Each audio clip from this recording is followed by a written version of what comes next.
Welcome to a new episode of the Superpowered Fancast. This is Darren. Continuing my conversation with writers and artists who are making, in my opinion, some of the best news stories you can get your hands on. I have the pleasure of speaking with writer and artist Tony Fleecs. Now, Tony Fleecs is the co-creator of stories like Stray Dogs, which is a weird kind of hybrid, almost Oliver and Company meets Silence of the Lambs type story, which I really enjoyed and I've reviewed on the website. He's also one of the co-creators of Local Man, which is a story of a former superhero who has been fired and has to move back home to his hometown and try and continue to be a hero in some small way. Also, Uncanny Valley, which has a new issue out this week, which is a story of a boy named Oliver who discovers that he's part cartoon, and also just kind of going back to that same animation style story with really with a really dark plot is Feral, which is about house cats trying to survive a infection slash zombie apocalypse. Um, Also, Tony is writing a new Thing series for Marvel, which which I'm definitely going to pick up because I'm a huge fan of Ben Grimm. So we get to talk about his comic book journey, the things he loves about the genre, the things he loves about writing, his career, and I just kind of want to get to it. So without further ado, here's my interview with Tony Fleecs.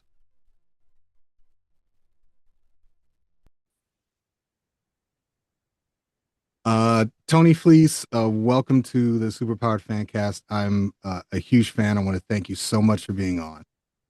Darren, thank you for having me, man. Like we said in the pre-show, I see you out there banging the drum for us, and I appreciate it so much. I'm so happy to be here. Well, and I appreciate you coming on because I've wanted to talk to you because so many of your books, especially when I see your name come up, it's a premise that's so interesting to me that I have to absolutely read it. And that was one of the reasons why I wanted to talk to you. It's very rare that that writers are the very few writers and artists, especially to me, I don't know about others, that when I see the name, I'm like, okay, I gotta check that out. It's like, and that's starting back with like Arthur Adams and Chris Claremont. It's like as soon as I saw their name Yeah. on a book, I had to read it. So, the first question I always ask, especially to writers and comic book writers, especially, is what was your comic book journey? Like, what brought you to the world of comic books, and was there a book or a series that inspired you to get into the business itself? Inspired me. Well, so I'm 45 years old. I'll be 46 this summer. I always describe myself as sort of like the perfect Image Comics age, where Yeah. I'm turning like 12, 13 when those books are coming out. And so that was the sort of stuff where Arthur Adams, I found, like, I had seen Arthur Adams, but I discovered him when he was doing Monkey Man and O'Brien and stuff. So like Mhm. I saw the clones before I saw the original guys for a lot of those guys. So like I was a J. Scott Campbell fan before I was an Arthur Adams fan. And then I was like, oh, there's like a better one of those. Like then I can go find all that stuff. Although I would say, they're neck and neck sometimes, depending. Um, but yeah, I started reading comics when I was a kid. We had a friend of the family who was sort of like, I was slow to start reading, and so I had a reading tutor, and then we had a friend of the family that started bringing over comics, and she would bring. I remember specifically, she got me the Death in the Family trade paperback, which is just a ridiculous comic to give to a little kid, just like completely violent. Then also has like a lot of like there's continuity stuff, but then there's also like weird like Middle East politics stuff going on too. Yeah, It's a strange comic. a lot going on in that series. But that was enough to sort of like get me interested in the in like comics and wanted to keep an eye out for them when we are at grocery stores or spinner racks, 7-Elevens and stuff. But then the one that really got me to where I was like every week wanting to go to the comic store. Once I found out there once a week, used to be I would just go every time I saw one, like anytime I could get there, I would go to there. And then they would be like, they just only come out on Wednesday.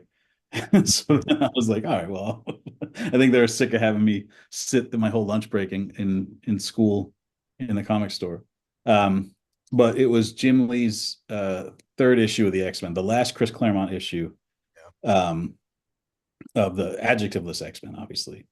Um, and then I was just like, I can't believe this is that you can do this on paper. I want to see this I want to see this as much as possible. And so then I was reading constantly, but then the part that made me think about it as a thing you could do was the Image Comics, was those guys breaking off, doing their own thing.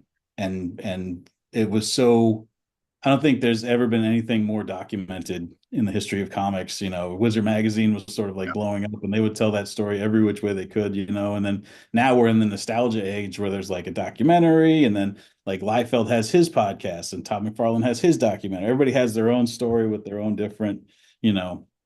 But growing up, I love to draw and I love to tell stories. And I wanted to be an animator. At first, I went to school to be an animator, but the like my I was always like, I either want to make cartoons or I want to make comic books. And after like learning how to be an animator, or at least like the very baby steps, the basic very beginning parts of it, I was just like, I don't think this is the thing. Like when they show you being an animator in those documentaries in the 80s and 90s when I'm growing up, it's all like, making funny faces and mirrors and flipping pages and stuff. And I got there and they're like, we're not doing that. This is, we're building models and 3D programs and that type of stuff. And I was like, oh, that's not necessarily what I'm looking for here. So I sort of like leaned hard into comics and worked a graphic design job for 6 years, which I felt was, which at the time was just like, how to make a living outside of college. But now, 20 years removed from that, that was a really formative sort of like how to hit deadlines. It's just a job, get them on the next one, like all that stuff that you eventually need to know in comics. Um, I picked up in the graphic design job, and also, how to be a graphic designer. So when it came to like, we want to make these homage covers or we wanted to do something in the comics, like Local Man, I did all the design on that, or all the homage covers, I do all the logo stuff on those. So that's sort of the shortened, very scattered version of my comic book origin story. But Yeah. yeah, I was a kid and then I grew up and then I wanted to make comics and then I started making them. So I mean, when you started making them, was your um did you think that you were just going to do the art part, or was it like you wanted to do the art, but then you started getting into the writing? Like, how did the writing part of it uh happen? Like, was Yeah, it, or is it just stories you wanted to tell? growing up, I never, like, I always loved writing stories when that was the assignment. Mm, But I wasn't like sitting around. I didn't have journals where I was keeping my own stories or writing stories down. And I didn't start writing until I started making comics. And it was this really creative time in the early 2000s when like message board culture was sort of like what was happening, and people were finding teams and making comics together, and like it was just like a really creative, fruitful time. I remember specifically I was on this message board called the Shane Glines message board, which was like an animator centric one. And it was this guy Shane Glines who worked on the Batman animated stuff, and he just sort of like curated this cool group of other sort of like up and coming animation guys. And I would like check out artwork on there all the time, and sometimes post stuff. Like Mike Baringo would post on there, and Cheeks would post on there, and um, you'd see all kinds of cool, like sort of like Nick Bradshaw before he was back when he used to draw like in that animation style before he sort of like tightened up okay. and to doing what he's doing now. Jason Latour was on there, a lot of guys. And then I discovered Powers, and then I got onto the Brian Michael Bendis message board, and that also had like a very creative, but sort of like more writer centric. It was a lot of people who were like trying to, blow up and become writers. Yeah. Uh, a couple people were on there that we know about now. I think Justin Jordan was on there before. Hmm. There's Strode. Nick Spencer was definitely on there, and me, and then a lot of guys who were like up and coming artists and stuff. The one that it turned out was like the actual incubator where they were building all the writers. That was the Warren Ellis Forum, but I was not smart enough to be over there. I was still just like I was in my early 20s. I was mostly an idiot and I could draw. So I would be over there drawing. This is the longest answer. Oh, The point was everybody was making comics there and people were teaming up and stuff. And so at the time, anybody that I wanted to like work with and make comics with, I didn't draw good enough for them.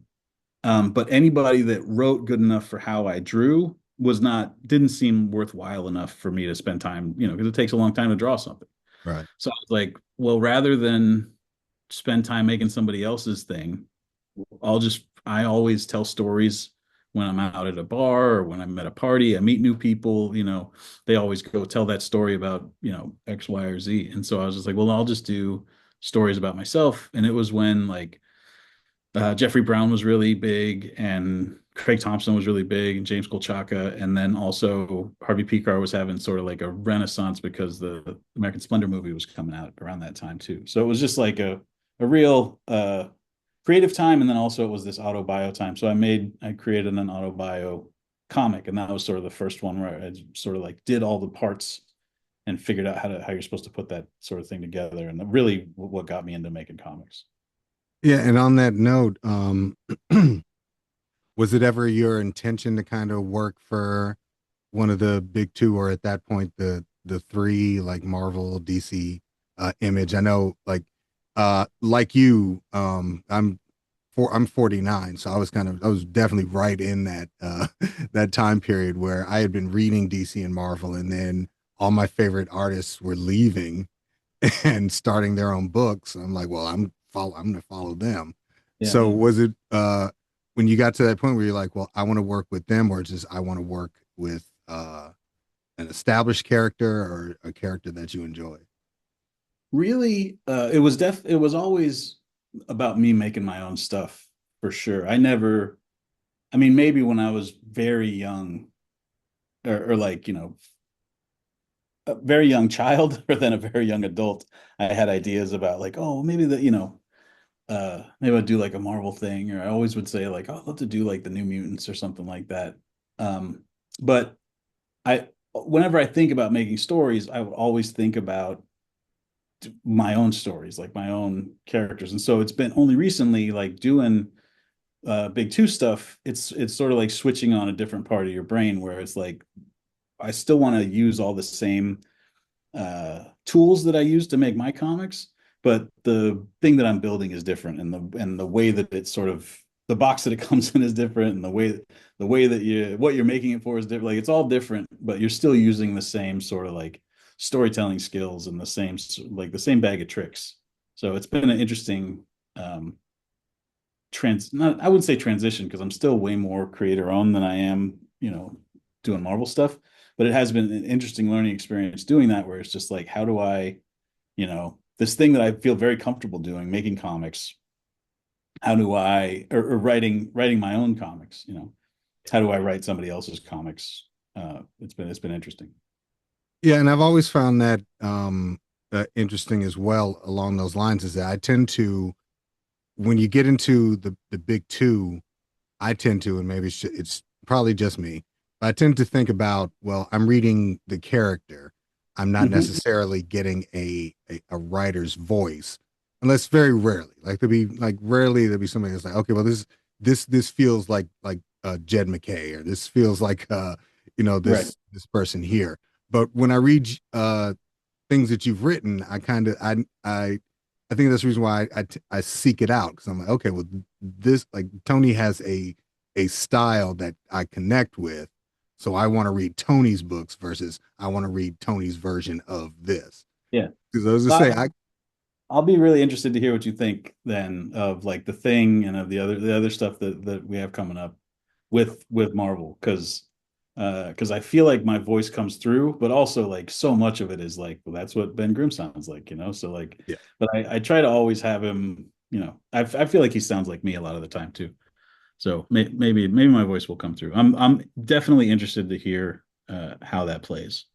Yeah, well, I'll definitely check that out. But I'm saying, like, I first became aware of your work with the series Stray Dogs, Hmm. which I loved, and and it was two things. It was one, it was like these almost like dark kind of horror um covers, but with almost Disney style animated characters in them. So I was like, okay, I this scratches two different itches. I have to check this out. So what kind of inspired that story?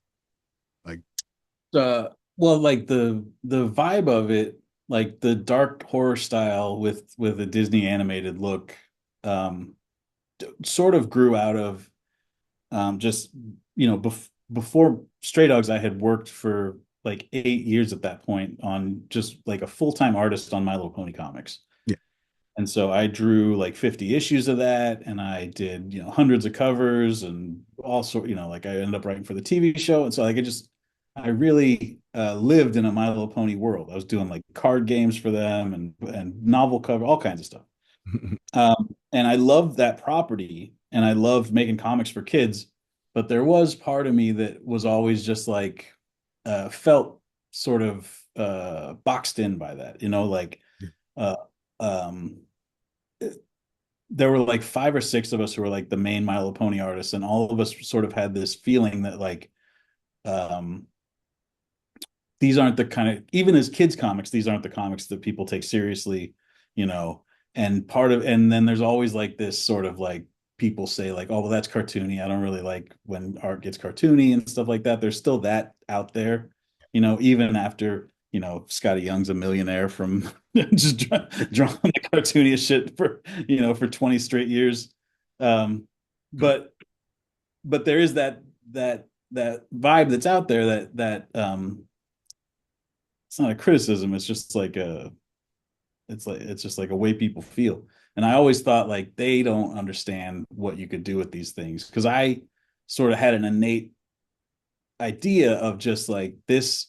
There's You can be so expressive with cartoons in a way that you can't be with realistic stuff. And so when I had the idea for Stray Dogs, it started with an idea about a serial killer who murders people and takes their dogs as trophies. Like that was the initial spark that led to that book. And it didn't really, it all came together pretty quickly, but it didn't really start to flow for me until I landed on the part where it's like, also it's Oliver and Company, like it's this idea, but it looks like this thing. And if you can play those two things and ride that line, that's something. And like you said when you brought me on, uh, I can't really get excited about making a thing unless it feels like something I haven't seen before, because I feel like that's part of what my voice is like. It's not just my take on this. It's not just like, oh, Tony's doing a crime book, here's what his crime book looks like. It's like it has to have something that I feel like I haven't seen before, because otherwise I just feel like, what's the point? There's so like 100 comic books come out every week. you know I don't see a value in just making my XYZ. I have to figure out a twist on it. So that was what really got me excited about Stray Dogs, was when I thought of that in that package looking like that. And I was like, this doesn't exist. And nobody has figured this out yet. And it really made me get to work on it pretty quickly. Like I thought of it. I mean, I have stuff in my notebooks and in my stuff that I will do, that I plan on making, that I've had for, almost 10 years now. Or like Uncanny Valley, I've been putting notes together for like 10 years. And so Stray Dogs, I had the idea probably in like 2017, 2018. And then, it was in comic book stores, early 2021. But we were working on it by, I had found Trish, and Tone and I were sort of like figuring out what his part of it would be, by like 2018 sometime. So that one I got to really fast, because I just figured this is an idea other people will eventually have. And they fucking have. Like there's a there's a movie that just came out about a serial killer whose dog watches him and tries to rescue people. You know, like it was definitely something I was glad I got to before everyone else. Not that it did me a ton of good when it comes to that sort of thing. It just you can't really trademark the idea of dogs and serial killers. So Yeah, but I mean, Stray Dogs is such a unique story, especially telling it from the perspective of the dogs. I yes, think that was the definitely the hook that kind of got me in, and that's one of the reasons why, especially when Feral was announced, yeah, I was like, okay, well, it's the creative team that I enjoyed, and it's a new story from a new perspective, and it's almost like it it's a almost Disney-esque Don Bluth take on a zombie outbreak story, which yeah. is one of the reasons why I enjoy it. So was it again along those lines? Was it something where you wanted to tell a horror story, but you wanted to kind of subvert it with these innocent, cute, cute animals at play? Yeah. Yeah, well, that was, I mean, the idea for Stray Dogs, like I said, it came pretty quickly. And because it's a serial killer story, um, it came to me almost felt like the structure of like a movie or like it was a miniseries. And the way a serial killer story ends generally is that guy dies or he gets caught and put in jail or something, like Hmm. there's an ending to it. And so when we were making it, we had never. I mean, Tone and I had worked together for years, but Trish and I had never worked together before, and it was only the second thing I ever did with Brad Simpson, the colorist, and so we were sort of finding our footing, how we all fit together, and but then by a couple of issues into it, and then when it started coming out and started getting really popular, like we all really liked each other and we liked working together, but we just knew that there was an ending coming, and so it's like, you know, we had the idea. Like when I pitched the story, I said, um, there's like a short story thing that we want to do if it's popular, but that's it. Like it's a finished thing. And so uh it was just about, we really like doing this. What's a way that we can continue to work together, and how can we figure out a version of this type of thing that we could do for a long time. And so that's how Feral came about, was just sort of thinking about like, all right, we obviously, a good idea would be to go from dogs to try out do cats for a while, and sort of like service that side, but also what's different about cats, what's different about this world that we're putting them in. We didn't want to just do like 10 cats get kidnapped by a serial killer who murders their owners. Like we wanted to figure out like what's a horror trope, a horror genre we could put them in that makes it, the idea of them being cats fits together with it nicely, which felt like when we landed on rabies and zombies and that type of stuff, it all sort of felt like, oh, this fits exactly right. We can go any number of different directions with this, and it sort of lends itself to being an ongoing thing, which is what we're in the middle of doing right now. Is just sort of like we start out, we do our sort of like first burst, anybody can get it at any time type arc, and then we second arcs about this cat lady, and but all the way sort of stopping and doing like, it's not that it's subverting the cartoon, like the animated genre, to put them in this horror thing. Like what we're trying to do is both of them at the same time. So we do stop and sort of like, these are cartoons. Let's play with them for a while. Let's let them have a life and have, you can fall in love with them.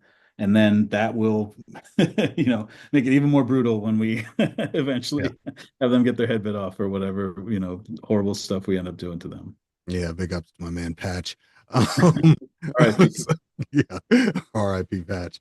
But yeah, and again along those lines, just because of the interesting both uh, visual elements of it and the story itself, have you ever thought about um, animating the stories themselves, like an Adult Swim series or Uh, something Yeah, of course. I mean, hopefully my manager thinks about it more than I do. I I keep my head in cranking out these comics constantly.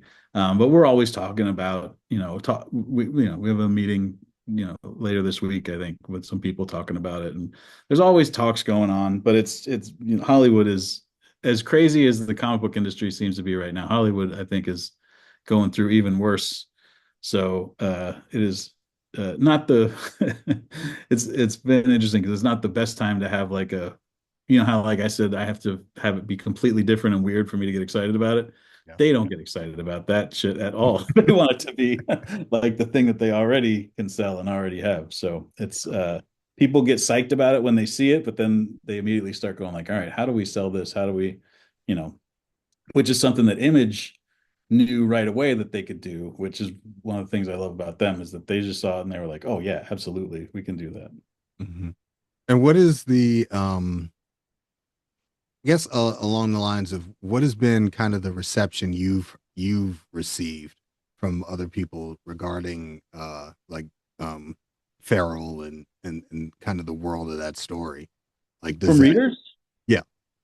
um, it's been interesting. Stray Dogs came out during COVID, and so that was such a different world. Like it was sort of like that speculator bubble, and all kinds of people were just at home, not doing anything besides reading and just being on the internet and stuff. So Stray Dogs had this big like cultural moment. It felt like it might have only felt like that to me because I would get tagged in it all, Mhm. but we would hear about that constantly. And Farrell, uh, I'll hear more people rather than just talking directly to me. I'm more like if I'm lurking around or Googling myself, I find people talking about it in other corners of the internet. You're always good about tagging us, so I know you're talking about it.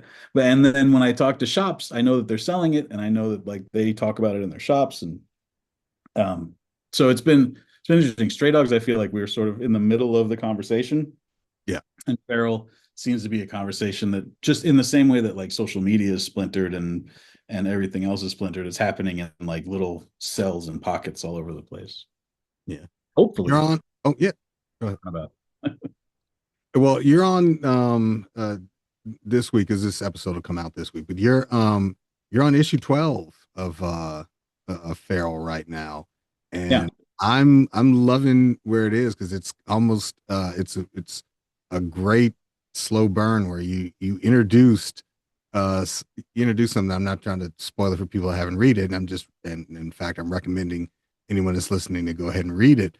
But where do you kind of see, without spoiling, where do you kind of see the story going? Do you want it to, is it going to be, uh, at this arc, is it going to be bigger or is it going to be a little bit more self-contained? This arc is bigger. It's sort of like I mean, we can spoil a little bit. Like Yeah. the second arc dealt with a lot with them being trapped in this in the cat lady's house, and this third arc is sort of like we're exploring the idea of what are they looking for? Are they trying to get back to people? Are people the key to them surviving, or are they trying to do on their own? And so this is sort of our like Dawn of the Dead arc where they find basically a place where they can be on their own. And they find this pet city. And so where we're at right now in issue 12, 13 is the next one. It's on FOC right now today. But those ones are about 12 was sort of like a give everybody a minute to breathe and say some things because they've just been running and running and running for 11 issues up till then. Mhm. Uh, but 13 is them going like, all right, how do we get in here? Let's figure this out. And then 14, 15, and then all the way up through issue 20 basically are Pet City stories. Like it's the our Dawn of the Dead.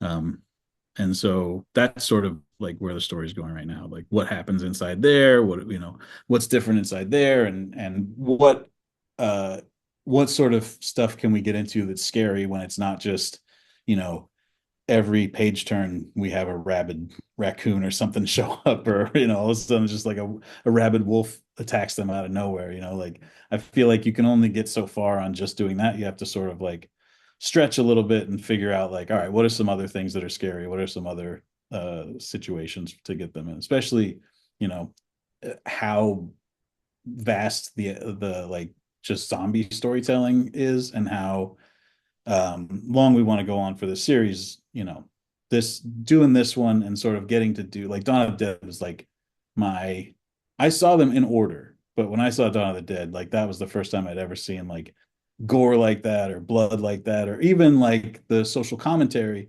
Like it that was obviously very heavy in Night of the Living Dead, but Dawn of the Dead just with like starting out in the apartment building and then like the microcosm of like a bottle episode in Yeah. that all the whole time.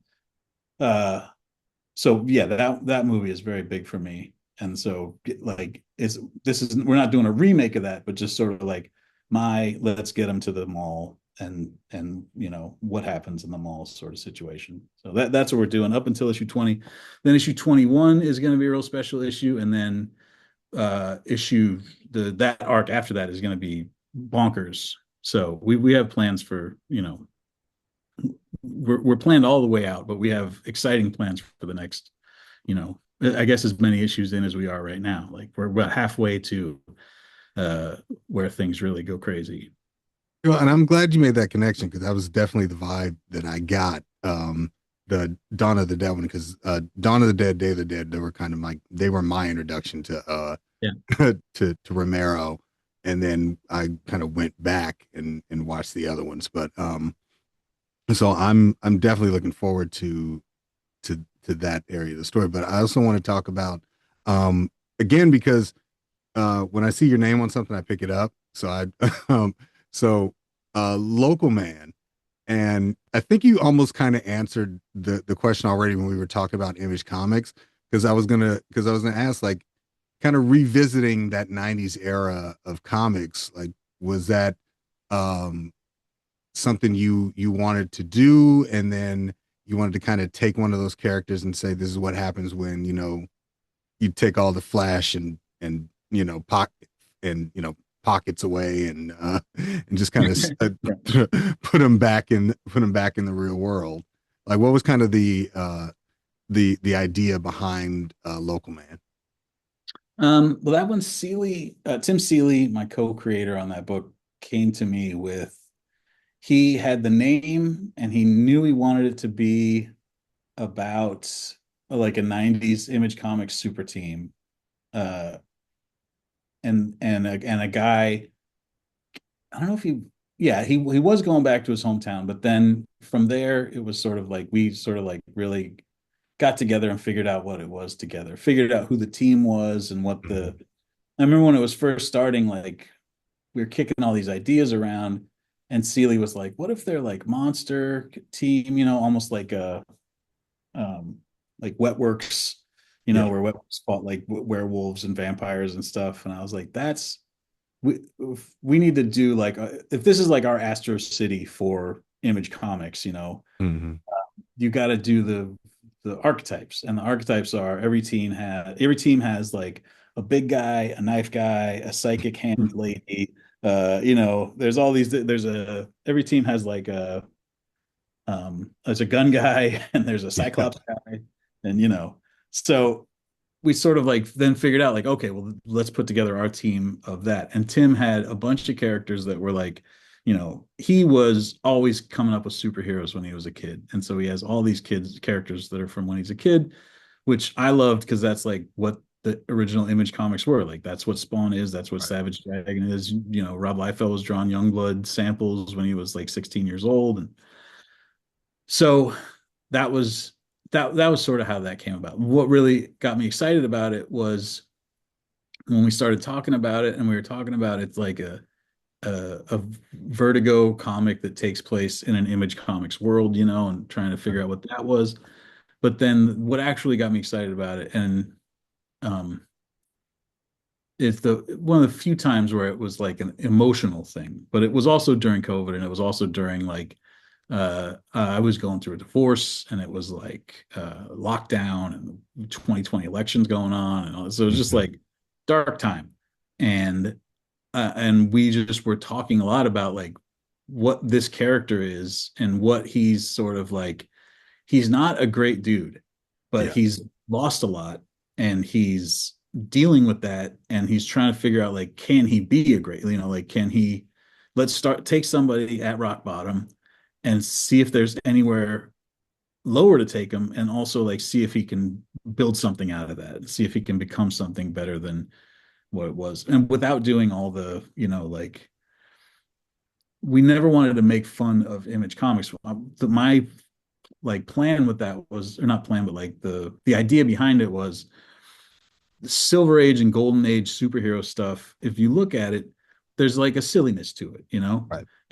and the way we look at it now is sort of like that's how olden timey, Reed Richards in comics today and Reed Richards in Fantastic Four #2 are talk completely different, but the vibe is similar, and we just understand that like that they were putting it together, they were figuring it out, Right. and so that's the way I looked at those Image comics, is like, at the time when they came out, I thought they were the best thing ever. But everybody that was 5, 10 years older than me was just like, "This is dog shit. Where's George Perez?" Chris Claremont would never. And uh, and so, but looking back on it, you're like, I guess this isn't put together perfectly, but it's not like the Marvel stuff was like, at that time was like Right. that much better. Yeah. So it's sort of looking at it as like they're figuring it out. They were putting it together. They're just, and so our version, our take on that is like, well, here we're in our 40s now. These guys were, putting this stuff together when they're in their 20s. Like, what's the sort of like grown up version of this? What's a take on this that they didn't do that we could sort of figure out like a way to add to that world, but also take something out of it for ourselves as well. Yeah, and I like that it adds so many different layers. I mean, you've got um the well, I don't want to down on his luck just feels cliche, but I guess it's kind of apt for Sure. for the character. But you got your down on your luck guy who's just trying to not necessarily reclaim the glory he had, but just kind of find a place in the world, like find a Yeah. way to be a good person, even though he knows he's not necessarily one. Yeah. And then you have like conspiracies, and you have the girl he left turning into, turning Yeah. into his biggest op, as it were. So yeah, it's something that um feels mature in storytelling, but still has kind of the fun of those times. And it's not like those stories were bad. It's just in my opinion, again, growing up at that time, and I'm in that time period. I'm that 5, 6 years Yeah. older than you were at the time. I didn't think they were dog shit, but I was just like, these look really great. Yeah. All of these books look great. I can't remember who this person, who this character is, because a Yeah. lot of them kind of look alike. Now they look great, but Yeah. character wise, I'm just not, I'm just not really into them. But I definitely agree. But then going back into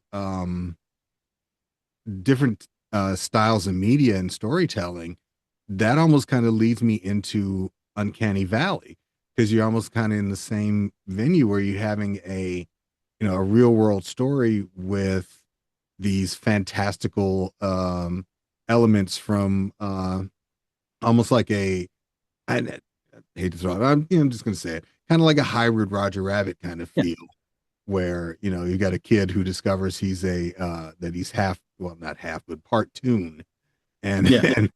and how does that work? So was that how did that kind of how did that story kind of form in your head?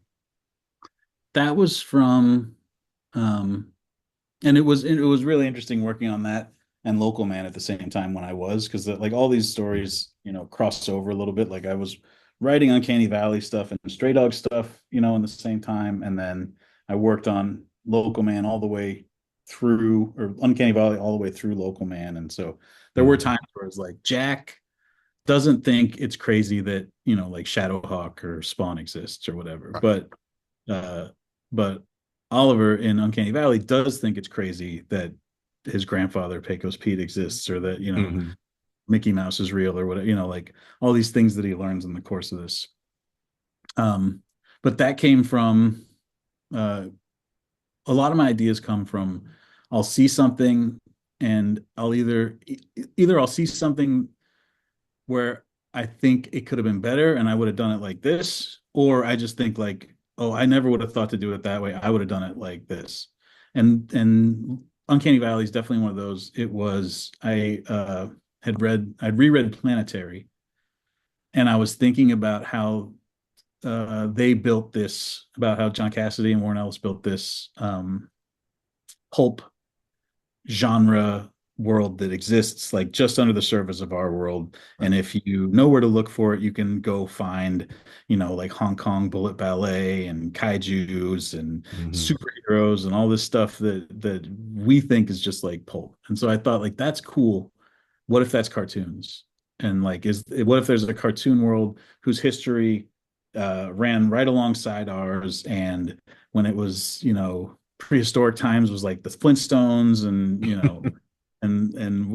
when it's like in Japan they look like manga, and in Europe they look like European cartoons. And so I just thought about all that stuff, and that I really like noodled away on that idea in my head for a long time, even before I came to the idea of what the story was. But then um, I also have always loved Phil Hester and Andy Kuhn's Fire Breather.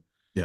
And that's a story about a boy whose mom is a regular lady and her dad is basically Fin Fang Foom. Like it's just about a lady and a dragon that had a kid together.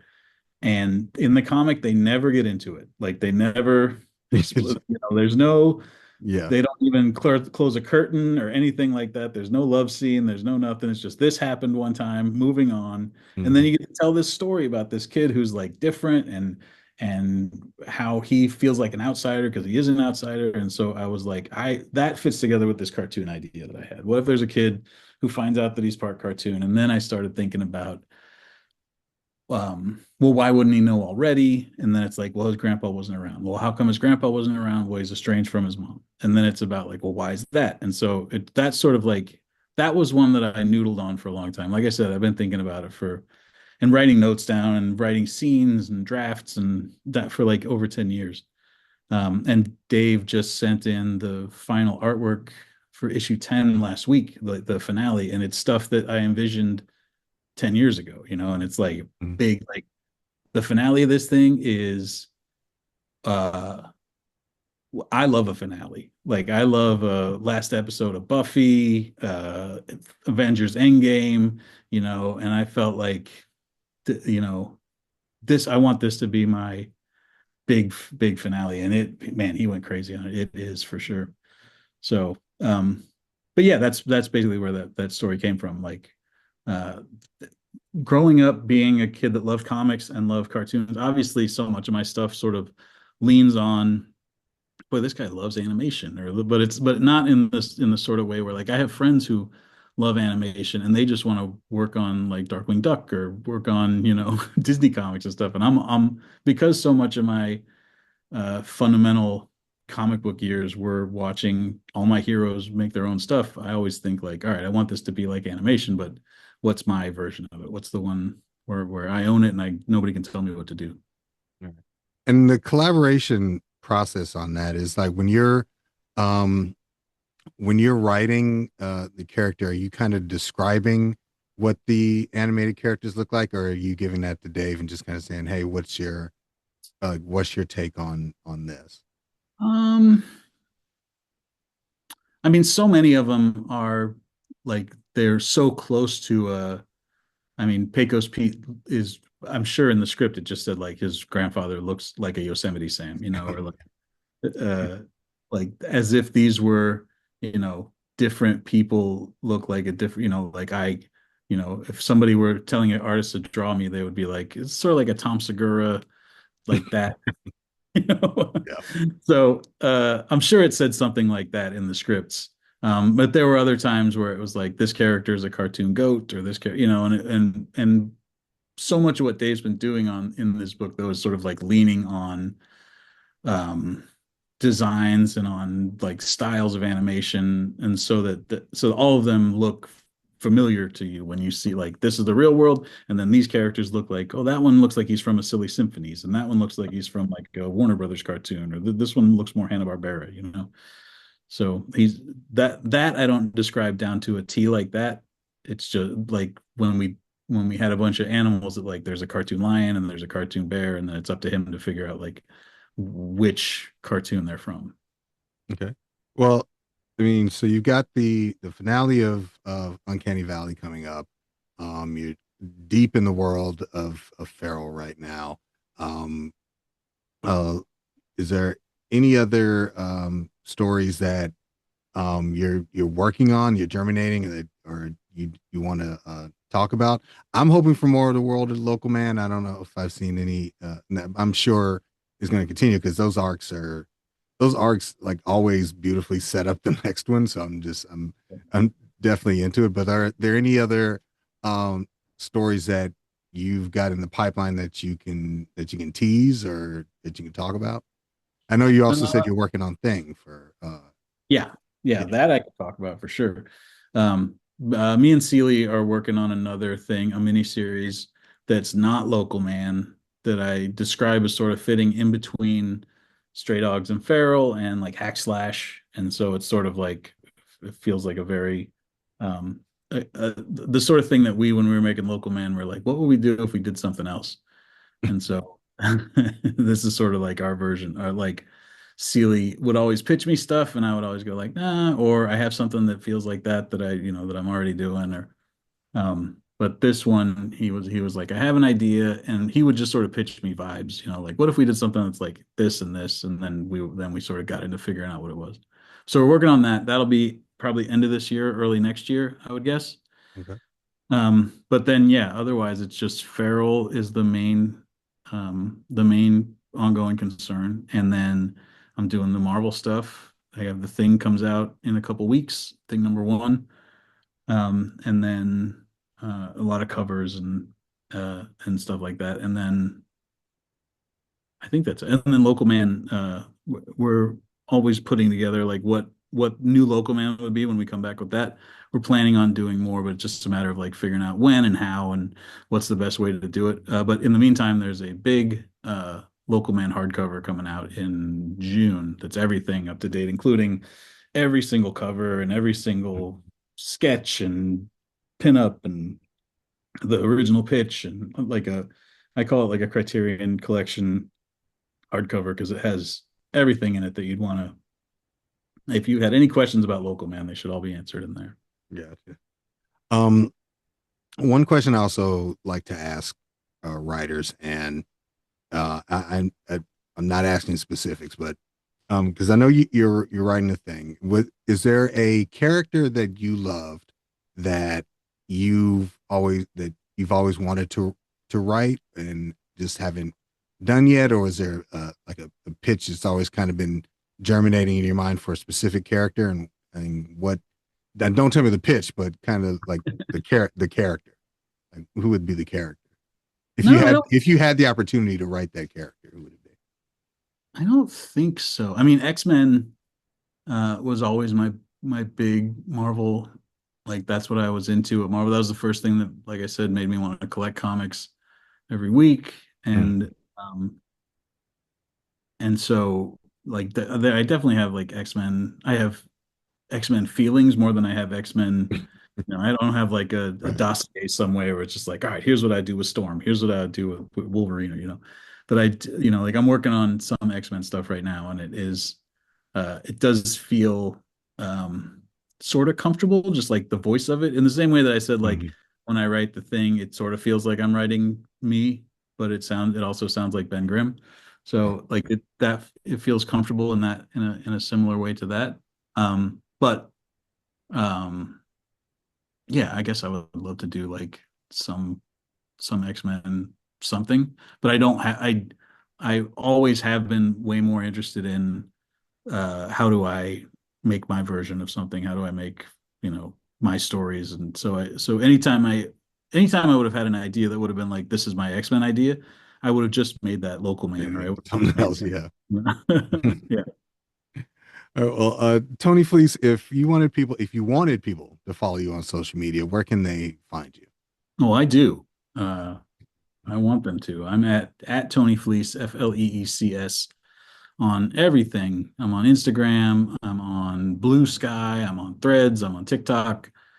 I'm on Facebook, and I'm still on X, even though I don't feel like anyone sees anything that goes out of I post something up, it's like, yeah, 40 views. I think that half of them were bots.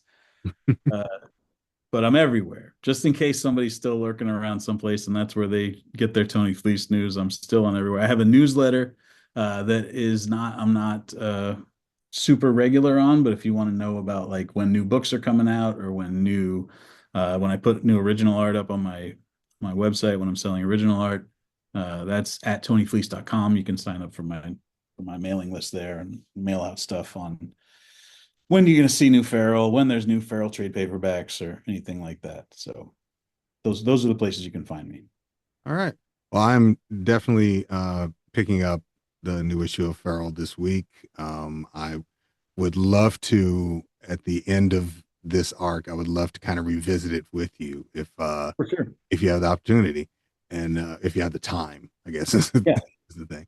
Yeah, I'm down whenever. Just reach out and get in touch, and I'm happy to talk more. If you want to talk at the end of this arc, or if you want to talk at the end of the Pet City arc, or whenever you want to talk, I'm down.